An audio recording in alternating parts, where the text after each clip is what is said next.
I know rules, I count 'em.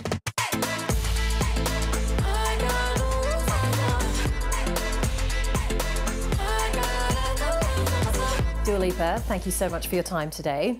Now, you've described your musical style as dark pop. Why? The first song that I wrote that really helped me dictate what the rest of my album was going to sound like was a song called Hotter Than Hell.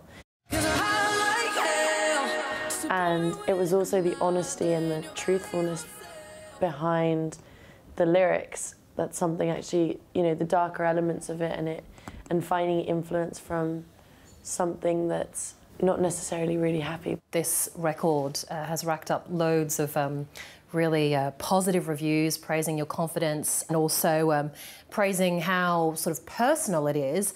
Were you ever hesitant about sort of putting it all out there and bearing your soul like that?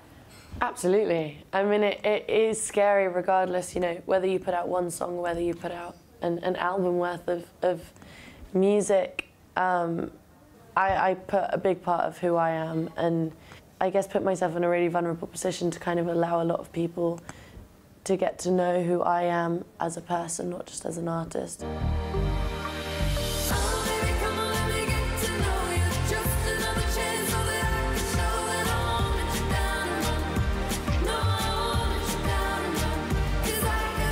This album is full of really catchy tunes. What's the secret, do you think, to crafting a perfect pop song that gets stuck in your head?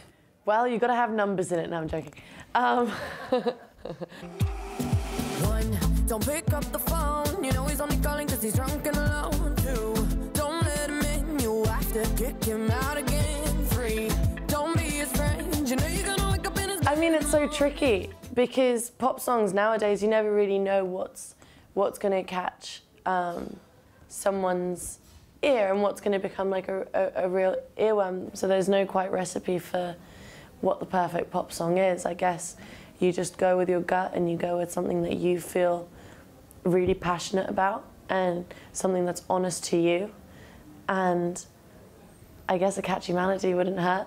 Practice makes perfect. I'm still trying to learn it by heart. You started your career by uploading covers to YouTube when you were a teenager. How do you look back at that time?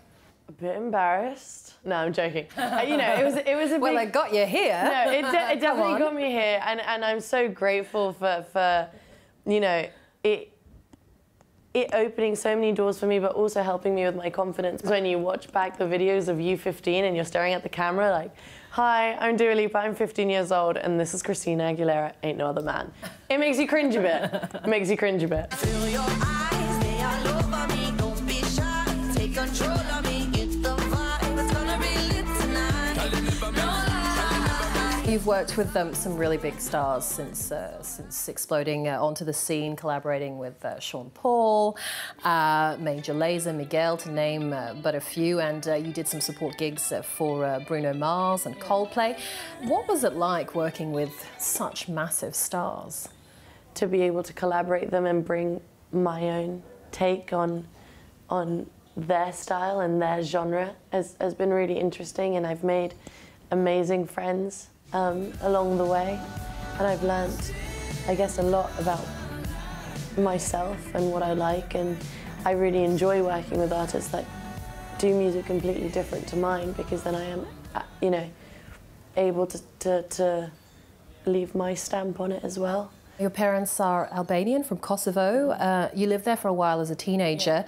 Has your Albanian heritage shaped your music in any way, do you think, or had any sort of influence? My father was a musician, and I guess his music, him being a musician, first of all, was always something that really influenced me and inspired me. Just kind of going through the motions of life between two places like London and Kosovo, and both being so different, shaped me as a person. And I feel like who I am really comes through in my music. So without there actually being exact hints of like Albanian music in my music, there is a lot of Kosovo and Albania in me.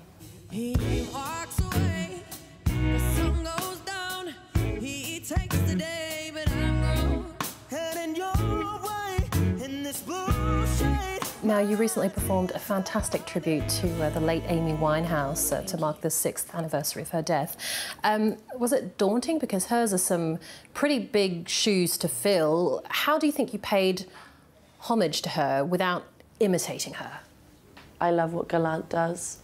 To come together and, you know, do a song that is close to him and close to me, but also pay tribute to someone like Amy is daunting, but I guess you just have to go and be yourself more than anything and allow that to kind of speak for itself and hopefully do it justice. Your voices work absolutely so much. Beautifully together. Thank you. Thank you so much for your time today, Dua Lipa. Thank you. Really appreciate it. Thank you. It was such a pleasure to talk to you. Thank you so much. Thank you.